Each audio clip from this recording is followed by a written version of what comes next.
Welcome to the Utah Shakespearean Festival's Costume Cavalcade. My name is Fred Adams, and I'm going to be your host and narrator as we do a fantastical tour through the eyes of William Shakespeare at the evolution of clothing. Clothing is a strange subject, costumes. I thought it might kick it off by showing you a few costumes of our own current time. Here we have a cheerleader, a prom dress, and a joke college. You look at these and you say, hey, wait a minute. These are not costumes. This is clothing. That's very true. But 400 years from now, when archaeologists dig up that area in which you lived, and they discover what you were wearing in the early 90s, they're going to discover men walked around with writing on their chests. And women held their dresses up by magic. And a whole crowd of people ran around with fuzz for hands. You see, it's all a matter of time. In time, everything we wear will be a costume. We thought you might like to learn how some of these items we wear today actually got their start. So go back in time with me. The year is 1000. The play, King Lear. And here we see Edmund, a soldier, a warrior. Unlike most of the men of Edmund's day, Edmund cuts his skirts high, while most men went around with long skirts in order to keep their legs warm and also protected from the underbrush. But Edmund is a fighter. He must move with agility and speed, and so he cuts his skirts higher for safety's sake. He lashes mucklucks of fur to his legs, lashes his sleeves tightly to his arms to hold in that body warmth. But it was actually the invention of this, the double-handed broadsword, actually got a start in men's clothing. Prior to this time, men had fought with a short blade, 18, 20 inches in length, very much like a Greek or a Roman sword. It meant he could have a sword in one hand, and on his other arm he carried a shield to protect himself from an enemy's blows. But with the invention of this, it takes two hands to get it going. Now, of course, once he gets it going, it would go through anyone. But it leaves him with no free arm in order to carry a shield.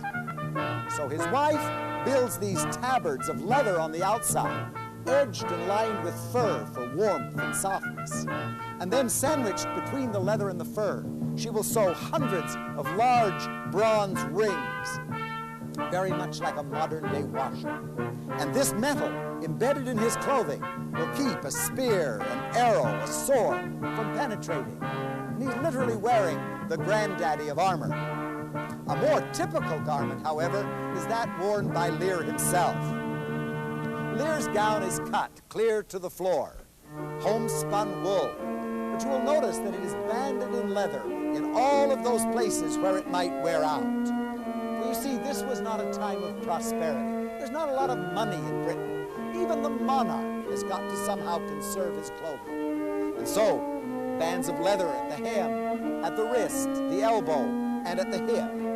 Very much like those suede patches on a man's very expensive modern-day tweed jacket to make the garment last and live just a little longer. It's actually his underwear we wanted you to see. Eat your heart out, girls. I know, it's a bit of a disappointment. Hammered flax, it's nothing but a glorified nightgown. It was called a chemise. And all men and women, when they reached maturity, were ordered by the early Christian church to wear this undergarment. To ensure that they wore it, this garment would literally be constructed upon them when they reached maturity, so that there are no openings in it large enough that he can ever remove it. He will sleep in it, eat in it, work in it, cover it with outer clothing. Eventually he will die and be buried in it. And this way, the Christian church has effectively been able to enforce her laws against bathing. Lear's daughter Goneril shows us what a married woman would wear at this particular time. The great bearskin cape is not there to keep the palace floors polished. This cape is for warmth. For there are no wheeled vehicles in which a woman could ride from one community to another. If she is going to travel, she must ride in an open litter or horseback. And so these great skins were used to wrap herself up in to keep her warm. Underneath, you'll see she's wearing exactly the same gown as her father, banded in leather, rough homespun, expansion joints down the sides for pregnancy.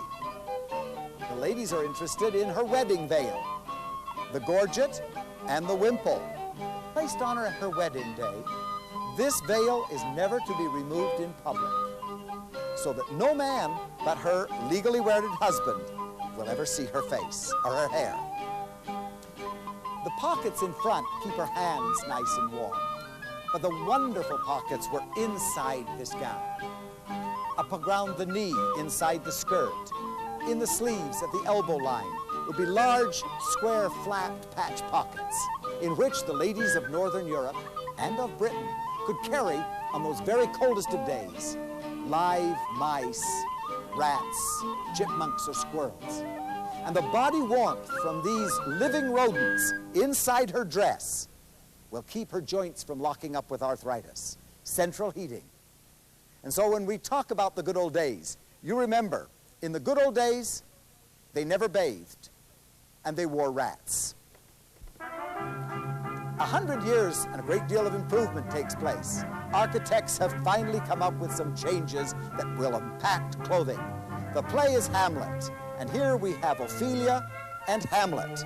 Ophelia first shows the effects of good architecture, finely coverings on the windows, and a fireplace that heats the room instead of the neighborhood. And so they begin to relax. Their clothing becomes lighter, less cumbersome, less awkward and unwieldy. Ophelia is an unmarried girl, and so she wears her hair exposed in order to help entrap a husband. And look at the line of the gown underneath. Almost absolute simplicity. Simpleness following the form of the body itself. Now, Hamlet, a brand new invention. In this century, man invented knitting. At last, he had come up with a fabric that could be made tubular in shape, flexible or elastic enough that it would fit itself to the leg, shaping the leg, protecting it, keeping it warm. And it enabled men to cut their skirts high for safety's sake. And the moment he cuts his skirts up, man makes a fantastic discovery. He had beautiful legs. And so, for the next 6 centuries, men will judge their virility, their manhood, not by the pectoral, not by the bicep, but by the turn of the ankle. And oh, ladies, the war of the miniskirt begins. By 1150, those large bronze rings have literally transformed themselves into a fabric, a mesh that was to be known as chain mail. Thousands upon thousands of loops of steel, meshed and knitted together, would form a fabric that, worn on a soldier, enabled him an almost total degree of security. For you see, it was almost impossible to cut through it. It did not respond to the blade. And so wearing 60 to 70 pounds of this stuff, usually over long underwear made of chamois, the warriors could go to battle confident that they would not be hurt, until somebody invents an arrowhead so thin, so needle sharp, that it would go right through this mesh and create all kinds of havoc. Now back to the drawing boards. And on top of 60 pounds of chainmail, the man must now place another 200 to 300 pounds of plate armor to protect him from the point. And I don't care where they put the hinges, it never worked. Oh, I know. You've all seen the Hollywood movies where knights jump over logs or run up and down staircases. But don't you believe that. In reality, this cumbersome garment would see 2 knights walking stiff-legged out onto a battlefield and literally taking turns bashing one another. But if you could winch him up onto a horse, put a lance or a great spear in his hand, and give that horse a flick, off he goes. He is instantly a transformed Sherman tank. Nothing could stand in his path. With the mobility of a horse under him, he was impenetrable, unless the horse bucks him off. Then, oh well,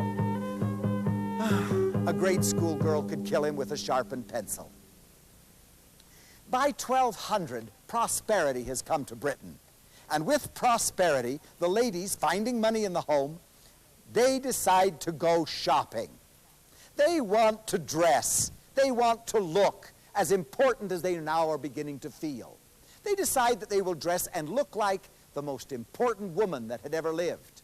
Well, of course, that has to be Mary, mother of Jesus. But we've a problem. Nobody knew what Mary wore, and no one knew what Mary looked like. But they did know one very salient fact about Mary. She was pregnant. And from the Two Gentlemen of Verona, we have the Lady Sylvia modeling for us the Marian look, or the pregnant look. Her skirt cut extremely long in front so that it puddles on the floor. She couldn't walk in it. She gathers it in a pouch over the belly, arching her back in this artificial manner, holding that pouch close to her stomach. She arches her back, accentuates the curve by means of a cone-shaped hat called a hennin. This hat, with cascades of silk at the tip and falling from the shoulders, these ladies literally became peacocks, strutting about. But frustrating, they didn't look pregnant. But they solved that. Oh, and not the way you think. She would carry a small cake of lye inside her sleeve. And just before going into public gaze, to market, to a ball, to mass, she could nibble upon that lye. It would burn the gag reflex at the back of the throat, forcing her to vomit. The color would flood from her face. She would be ashen pale. Then she looked pregnant. For you see, ladies were not allowed to wear makeup. 100 years later, and the pregnant or Marian look is still in effect. Only now, because of these inordinately long cathedral sleeves, the lady must carry the extra fabric caught in a band under the bust line. Here we see the Countess Olivia from Shakespeare's delightful comedy, Twelfth Night. Olivia is wearing black in mourning for the death of her younger brother. And notice these magnificent sleeves. First, the epaulette of sterling silver. Under that, a cascade sleeve lined in satin. And under that, still the sleeves of her chemise. 300 years later, the ladies are still wearing this undergarment. Only now, they've learned how to remove them, how to launder them, and how to color coordinate them. It's interesting, in the 600 years that we cover in this exhibit, the ladies of Britain and of Europe will bear naked in public almost every part of their anatomy. The ladies go topless, they go sideless, they go for a time backless. But in all these 600 years, no gentlewoman ever went sleeveless. No gentleman ever saw her elbows. Oh, she may have been immodest, but she was not immoral. And Sir Andrew Aguecheek, from this same production of Twelfth Night, shows you what the gentlemen were wearing at this particular time. As we see here, a costume that I'm afraid looks a bit like an ass. Well, alas, to our eye it seems strange. But you must realize, this was the Levi's and T-shirt of the 1300s. And what we wear today would seem every bit as ridiculous. Notice how desperately he wants the ladies to see his legs. He cuts his skirts as high as he dares, colors his legs different colors, and then, to make the legs seem longer and somewhat sexier, he wears these pointy-toed boots. with a toe extending anywhere from 32 to 36 inches from the foot. And this shoe is not an exaggeration. Many of the portraits show this boot being used in all kinds of court experiences. Of course, he couldn't walk in it. The length of the shoe would trip him. So he catches it by means of a hook and a small gold chain to his knees. He could scoot around then a ski fashion. But you can believe that a pretty girl come into view, down go the garters, flop down the toes, and he stands there looking sexy, praying that she doesn't want him to chase her. His sleeves, again, are a point of real interest for us. This sleeve was called for a time the pochetta. It was actually the granddaddy of our pockets. And in these sleeves, the young men of Europe carried all of those essential items that they had to have with them. A key, a large knife and spoon. And now, you never know when you might be invited to lunch and you are expected to provide your own.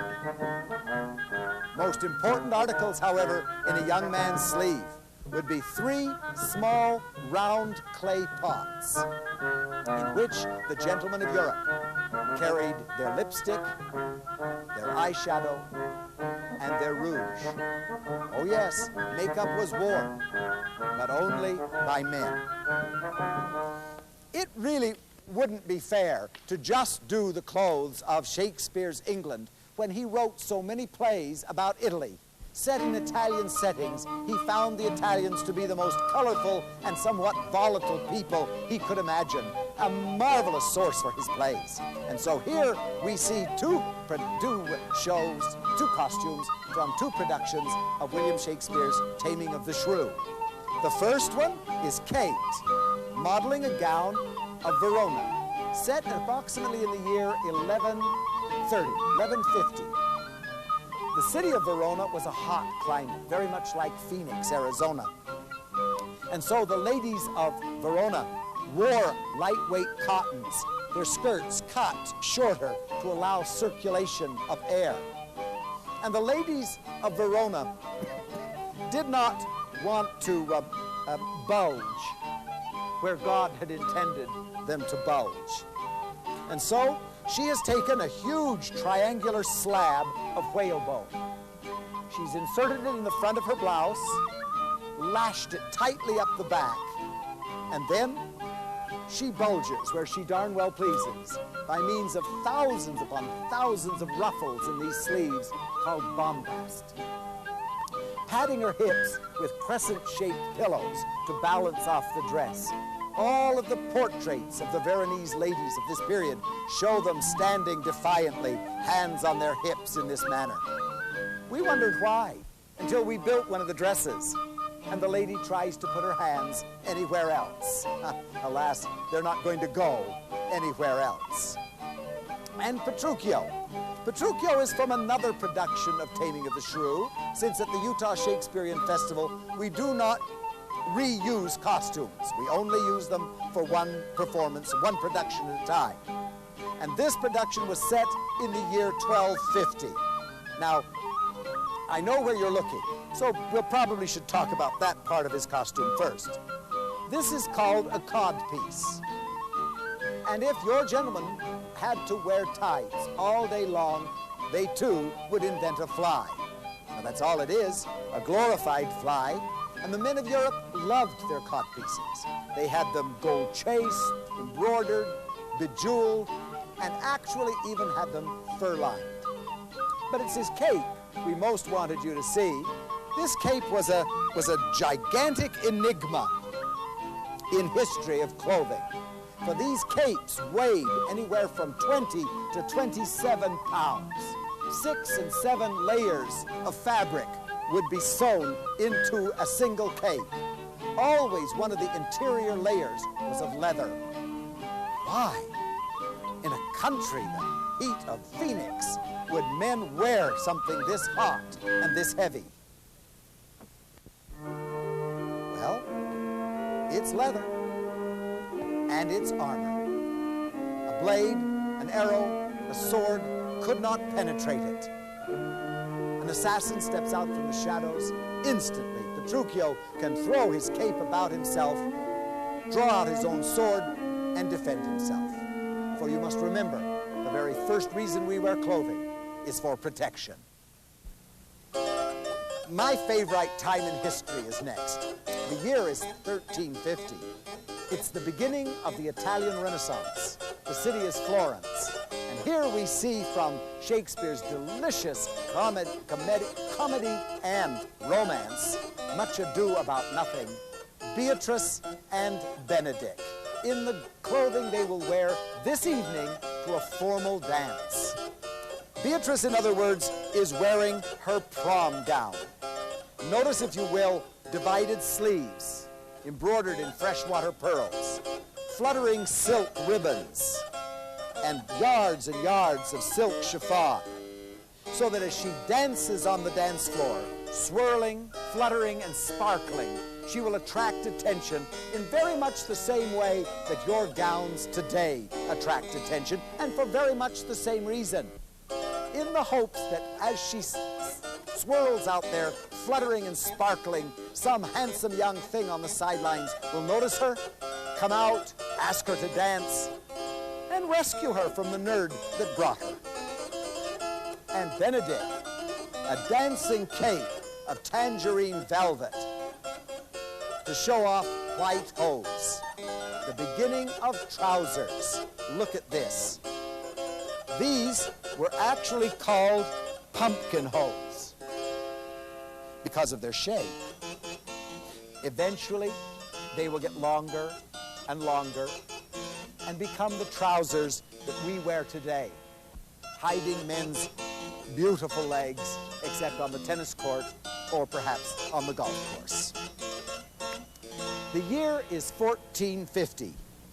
The city is Venice. And here, from the Merchant of Venice, we have Portia. This is the age of Rubens. And Portia was said to be the richest woman in the world. She was also declared the most beautiful woman in Italy. And I thought you might be interested in knowing what it would take for a woman to be considered beautiful in the year 1450 in Italy. Well, to begin with, she would have to weigh in somewhere between 175 and 195 pounds. Oh, and keep in mind, the average height of an Italian woman was 4'2". They're butterballs.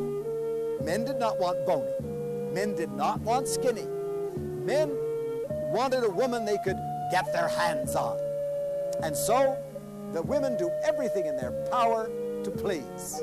Remember, women really only had two responsibilities at this time. Before she is married, she had to somehow say to all of those eligible young bachelors, "Look how easily I could bear children." After marriage, she had to be able to say to all of her husband's business competitors, "Look how successful my husband is. Look how well he provides for me." So she puffs and slashes, pads her sleeves to give her that well-fed look. Cartridge pleating, bolsters, horizontal bandings, everything she could do to seem as corpulent as possible, because only then would she have been considered marriageable. Oh, the good old days. Another Portia, 50 years later, the Marian or the pregnant look has swept Italy. But not only has that style swept Italy, but a new fabric, silk velvet. Silk, one of the most expensive fibers man had yet invented, and velvet, the most costly fabric. Put these together and you have a gown that will cost literally a king's ransom. And the irony of it is, you could only wear it once. For the moment she perspires in it, or even sits on it, the gown will crush, the velvet will be ruined.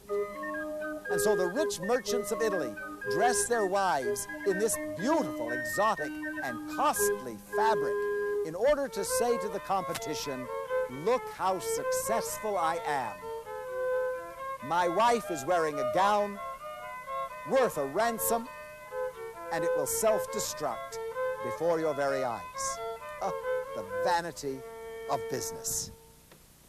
But silk has become the rage, and Italy has fast become the silk center of the world, as we see from a production of Romeo and Juliet some of the uses of silk. Silk muslins, silk shot with gold and silver threads, silk done in patchworks, brocades, silks done in every possible fashion in order to show off this remarkable, costly, and exotic fiber. The last costume from Italy, historically, is 1600. And here we see Count Paris from another production of Romeo and Juliet. In 1600, architecture had turned to the Baroque, which means literally not symmetrical. And clothing imitated art. In this sense, notice the cape of Paris is worn over one shoulder. The sleeves do not even match. Totally different. His coat is cut off to the side, not down the center in a symmetrical fashion. He's taken his knife and cut little poofs to pull his undershirt through as a decoration. But it was actually a new process for steel from Damascus, Damascene steel process, a forging of steel so brilliant, so perfect, that no longer did man need that great, big, heavy, unwieldy, double-edged sword. Now, the thinnest ribbon of steel would hold the edge of a modern razor blade. And it took no strength, only skill. And in the hands of the street fighters of Italy in this century, this weapon literally transformed them into the fiercest fighters the world had ever seen. Hey, well now listen, when you see what they're wearing, you can understand why they had to be such good fighters. The last costumes that we see at Italy are from a modern production of William Shakespeare's Taming of the Shrew. Here we see Kate and Petruchio, Bianca and Hortensio. You look at the costumes and you say, these look terribly modern. Yes, this was the task of the designer. He was to invent costumes using the 16th century design as seen through the eyes of a modern designer. And so he chose the famous modern 20th century clothing couture, Giorgio Armani, and created with 16th century fashion Giorgio's designs. The lines, perfectly Shakespearean, but the fashion of it is a 20th century fashion. Look, for example, here at the men's coats. Shawl collars, elaborate wool, remarkable dolman sleeves. Look at the cut of the lapels, the sash, and rolled up sleeves. No, this is not Shakespearean clothing. This is literally 20th century staring at us through the eyes of the 16th century. And the wheel has come its full circle. And with these clothes, we actually end the Italian section of the exhibit. Now, go back with me to England. We left in the 1300s. The year is 1400. It is the reign of Richard II, the height of the Plantagenet age. And here we have two marvelous examples of the clothing worn during the reign of Richard II. Richard's first is a marvelous replica of the actual garment worn by Richard II in the Hampton Court portrait. The cape is a royal blue half-circle, lined in silk file and edged in chenille fleur-de-lis. Richard maintained he was legally also the King of France, so he adopted French emblems. Didn't go over terribly well with the French. Underneath The robe is a marvel of brocade, flame-tipped sleeves, and a pedaled hem and epaulette. And the brocade of this fabric absolutely replicates the original brocade worn in the portrait by the original Richard II. It is flax, silk, and wool, and was hand-loomed for us in North Carolina, and becomes the most expensive piece of fabric we use in the Utah Shakespearean Festival's exhibit. Richard's little queen, Isabella, is a beautiful example of the court robes worn by the ladies of England in this period. But alas, it is not a court portrait replica. Your teachers taught you that William Shakespeare was a wonderful poet and a brilliant playwright. But very often, they neglected to also teach you that William Shakespeare was a lousy historian. He didn't know his history. And so, in his history of Richard II, he creates young Isabella as a woman in her mid-20s. In reality, something Shakespeare did not know, Isabella married Richard when he was 29. Isabella, she was 8 years of age, and he gave her a dollhouse for a wedding present. By the time she was 10, her husband had been kicked from his throne by his covetous cousins and thrown into prison. And little Isabella sold her jewels to raise an army to rescue Richard. Only the army was unsuccessful. Isabella spanked and sent home to her daddy, and her husband, Richard II, assassinated. Isabella is married a second time at the age of 11 to a 60-year-old German nobleman. And poor little Isabella dies in childbirth at the ripe old age of 12. A much more poignant story than that told by Mr. Shakespeare. But with Richard dead, England is plunged into its civil war. We call it today the War of the Roses, which will last almost 3 generations and will not end until another Richard comes to the throne. Richard III, hump-backed, evil, club-footed, claw-fisted, monstrous, spider-like Richard III, the arch-villain of all literature. Richard murders his brothers, his wife, and even his 2 little nephews, everyone that stands between him and the throne of England. But don't believe it. Once again, William Shakespeare is dabbling in history. In reality, Richard was not hump-backed. He was not claw-fisted, and he was not club-footed. He was rather an attractive young man and a benevolent king, one of England's better kings. He only makes one mistake. He goes to war against Henry Tudor, and Tudor beats him on the Battle of Bosworth's Field. Poor Richard is beheaded, and Henry is crowned King of England. And when Shakespeare writes his tragedy of Richard III, it is Henry's granddaughter, Elizabeth, that sits upon the throne. And politically, it would have been terribly unwise for Shakespeare to have created her grandfather as the villain, and so poor Richard suffers through history as the archetypal villain of English literature. With the death of Richard III, the Tudors come to the throne, and such a change takes place in clothing. Here we see the coronation robes of Henry VII. The great ceremonial crown of St. Edward's on his head was fashioned after the crowns of France.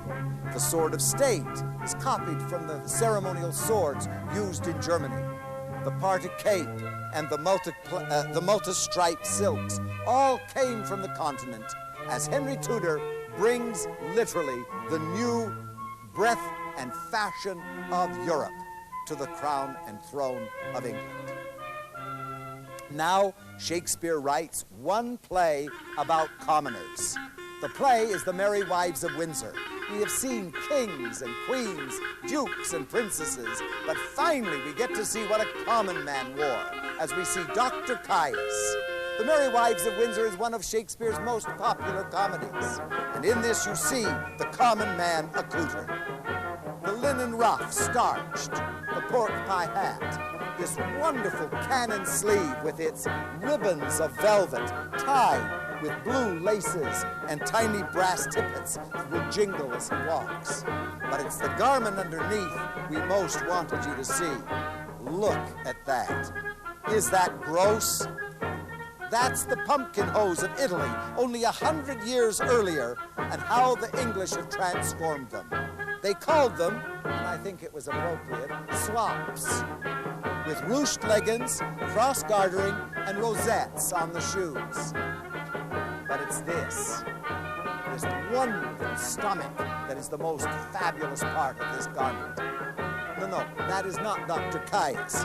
He's under here. This was a padded, puffed, and filled-out coat, often done in balsa and cotton wadding.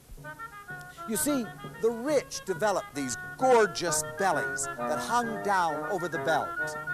Common man could never afford the food it would take to develop that gorgeous swell. And so, they imitate it by padding their coats, imitating the rich. So tonight, ladies, take a good look at your husband and realize, once upon a time, he was fashion.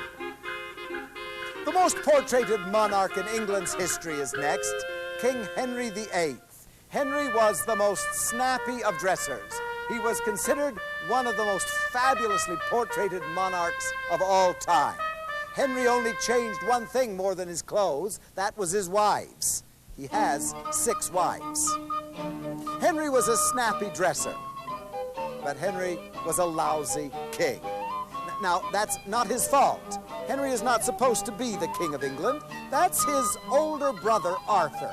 Arthur was supposed to be the King of England. Arthur is taught political science, diplomacy. Henry is taught sword fighting, horseback riding, and poetry.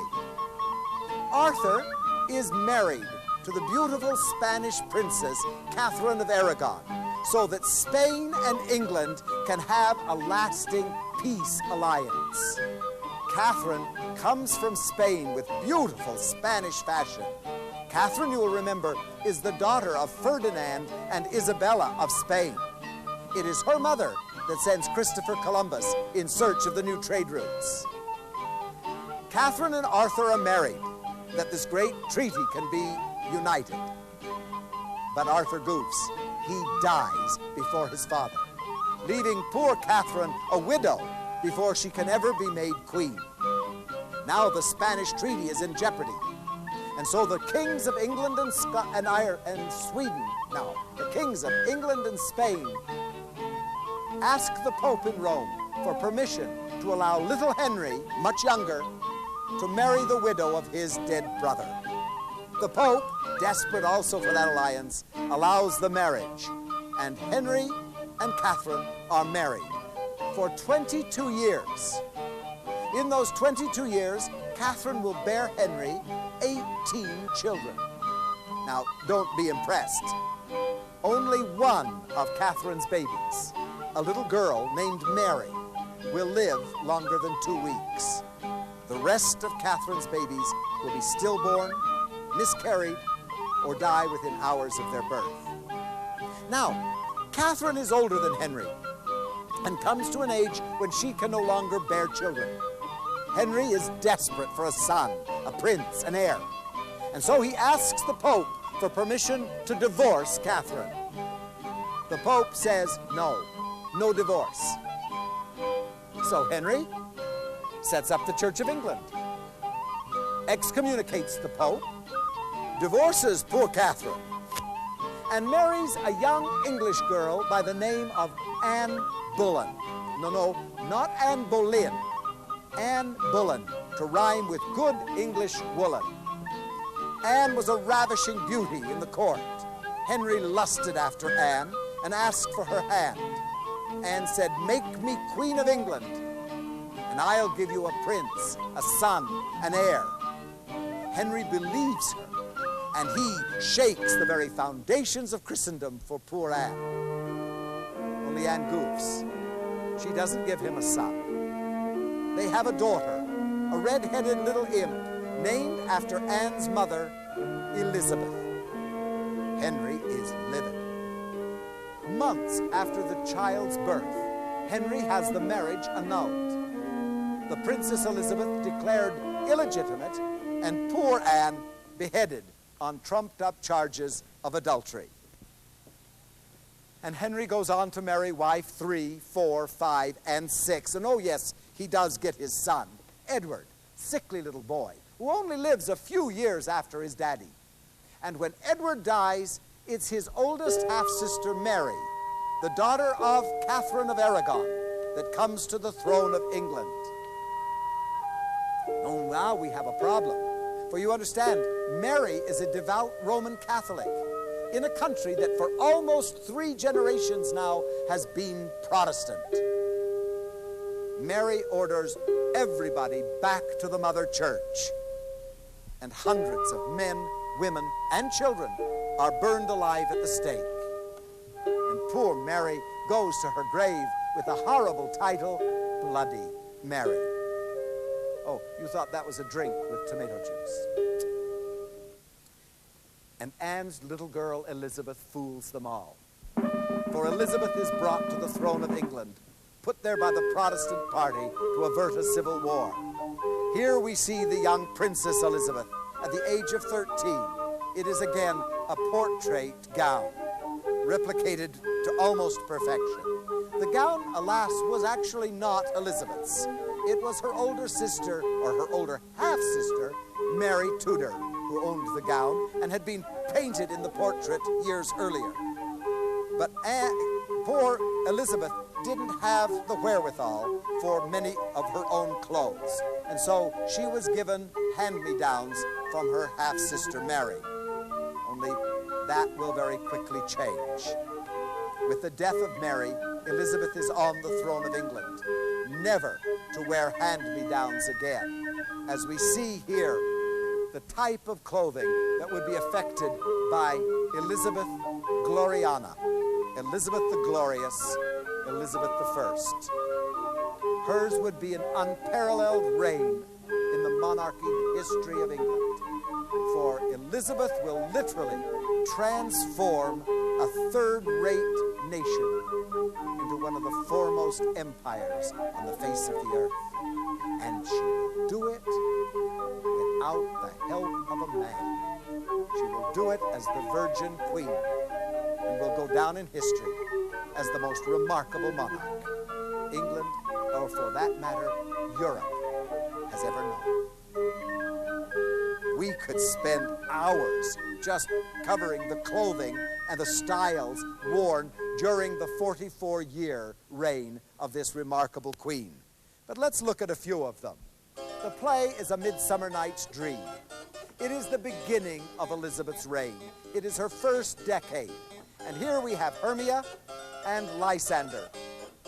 And this is how Elizabeth wanted her court to dress. She wanted heavy boning, puffing and slashing, marvelous upholstery and quilting to make her people as legitimate looking, as puffed and starched as she could possibly make them, to give her court as legal a look as possible. You must remember, Elizabeth has no legal claim to this throne upon which she sits. So she surrounds herself with this legitimate look in order to say to England, to Wales, to Scotland, and to Ireland, I am legally your monarch. 10 years into her reign, and Elizabeth begins to relax, no, almost to unwind, for most of the claimants to her throne have now been killed, and Elizabeth is able to come up with an age of absolute elegance. The play is Othello, and here first we see the robe of Othello, rich silks shot with gold, glorious ruff of starched lace. And I think it would be important for you to realize that lace was more expensive per pound in this period of time than cut diamonds, making the ruffs that these men and women were to wear more valuable than the huge diamond necklaces that we see today. And now, Desdemona. Iridescent silks, 2 and 3 layers of silk thread to give it that luminescence. 14-karat gold thread work shot through the entire gown. And these great, gorgeous coifs or coils wrapped around the ladies' heads. It was indeed to be an age of elegance. Now comes Elizabeth's age of opulence, the 3rd decade of her reign. The play is another production of Hamlet, where we see Gertrude and Claudius, sleeves of sterling silver, shot with freshwater pearls, magnificent bead and trim work, embroideries, and notice the linings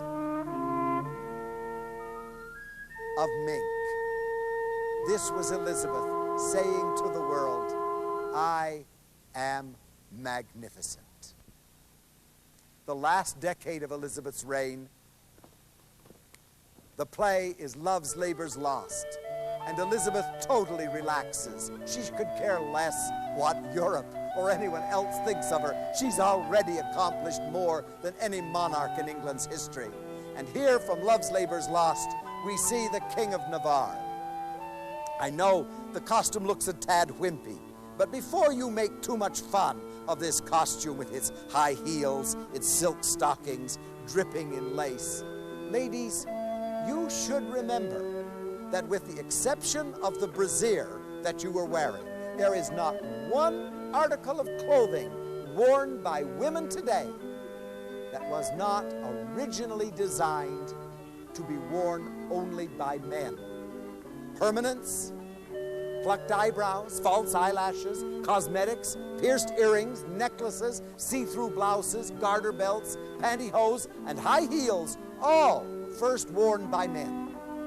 Women took one look at men wearing it and said, wow, that's neat, and they'd copy it. Men would take one look at women wearing it and say, good heavens, did I look like that? And they wouldn't be caught dead wearing it again. Take a little survey. How many of you women out there own a pair of pants? You see what I mean? Where do we go from here, men? Not only do we see women copying us, but look, 400 years ago, the Princess of France, she's wearing his same silly hat, same croissants on the shoulders to make her as broad as he is, same ruff at the neck. She's flattened her chest with embroidery and jewel work to match his. She's puffed her hips with crescents to match his pumpkin hose. Even wearing his shoes and stockings.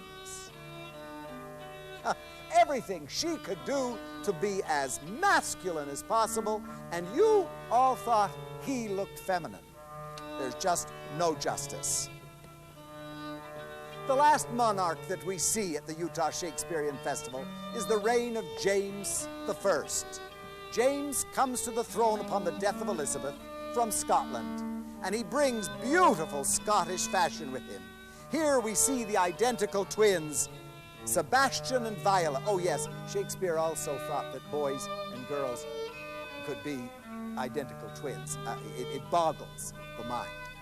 Notice peekaboo sleeves, half cape, collars, and yes, the beginning of trousers. They were called at this time breeches. Only your grandmother mispronounced it. She called them breeches, and the name stuck. And here you see the reign of James I. The last clothing we can use at the Utah Shakespearean Festival dates the year 1616, the year of William Shakespeare's death. Here we see the wonderful comedy, As You Like It, with the Princess Celia and her husband, Duke Frederick. You look at the clothing and you say, we recognize this. This clothing looks familiar. Well, it should. For this is the line, the silhouette that would be brought to this nation, to this country, by the Jamestown settlers in the early colony of Virginia. And this was how they dressed. James brought about this collar and cuffs. Appalled at the stench of the unwashed people of London, he ordered no man walk the streets of London without so many inches of clean linen showing at the neck and at the wrist. And ironically, even today, when gentlemen go to buy fancy suits or coats, they always check to make sure their collar shows at the back of the coat and their cuff peeks out at the wrist, a carryover from an edict of the King of England. The last costume is Julius Caesar. I know you're going to expect a toga and sandals, but alas, that's not what you're going to get. This is the clothing described by William Shakespeare in his beautiful history about this Roman emperor. I think it looks a tad Roman. Let's just remove this hunk of cloth. And here you see an English country gentleman's surcoat, a doublet paned, breeches, and the great boots, all named in the play Julius Caesar as the articles of clothing being worn by the Roman emperor. You must remember, William Shakespeare honestly believed that everyone had worn this garment since Adam and Eve. In closing, go back in time with me just a little bit to pay tribute to a remarkable woman. In this age of women's lib and equal rights, I think it's remarkable that we have a role model as fantastic as this woman. Declared illegitimate almost at birth. By the time she was 17 years old, she had lived multiple years in prisons. 3 times in her youth, a writ of execution had literally been signed on her life. 3 times the headsman had sharpened his axe, and 3 times this woman was able to talk them out of it. Barely out of her teens, the door of her bedroom crashes open, and by lantern light, the Lord High Chancellor of England falls to his knees to cry out, "The Queen is dead." God save the Queen. Her half-sister Mary is gone, and Elizabeth is now to become Queen of England. Within a year of her coronation, Elizabeth has declared 350 guilds or trade unions in the city of London, practically one for every day of the year. And Elizabeth says, each union or guild has one day each year in my presence. She says, we'll talk about the laws. I'll hear your grievances. And she adds, on your day, as a special favor, I will wear the dress you provide me with. Come on, you think the butchers are going to let the bakers give her a more elegant gown? Thousands, tens of thousands, and eventually hundreds of thousands of pounds would be spent on a single dress to be worn only once. We'd like you to see a replica of one of her gowns, her coronation gown. We affectionately call this the Monster. This gown weighs over 75 pounds. It has 300 yards of fabric smocked in the skirt, the length of 3 football fields.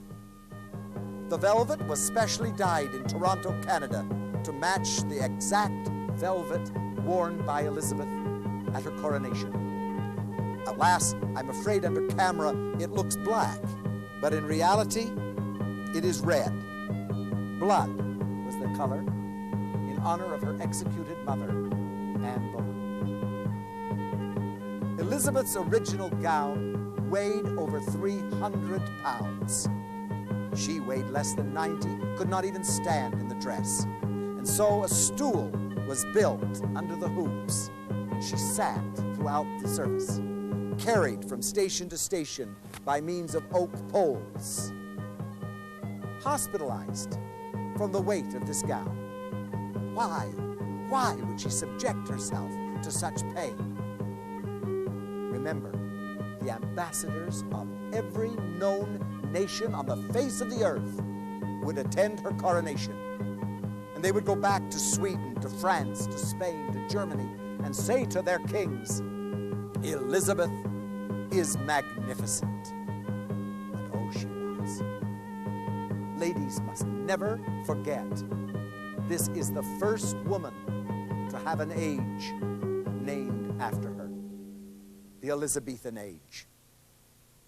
She smiled, and her pirates raided the seven seas and brought the gold of the Inca and the Aztec off of Spanish ships into her private treasury. She smiled, and her dinky little bathtub navy went out against the Spanish Armada, the greatest naval fleet the world had seen, and her ships sunk them. She smiled and transformed England into one of the foremost empires on the face of the earth. She smiled, and for 40 years was able to keep her country relatively at peace. How did she do it? She was engaged to be married to the Dauphin of France. She was engaged to be married to the Crown Prince of Spain. She was engaged to be married to the King of Sweden. She was engaged to be married to 3 kings in the lowlands, and all at the same time.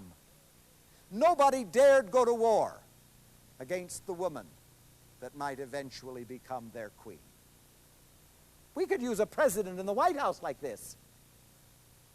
She smiled, and her court was filled with the greatest writers, thinkers, educators, philosophers, painters, sculptors, and musicians the world had seen. Elizabeth literally transformed London into a little Camelot. But most important of all, she smiled, and a young man wrote 37 of the most miraculous moments in the English language, the plays of William Shakespeare.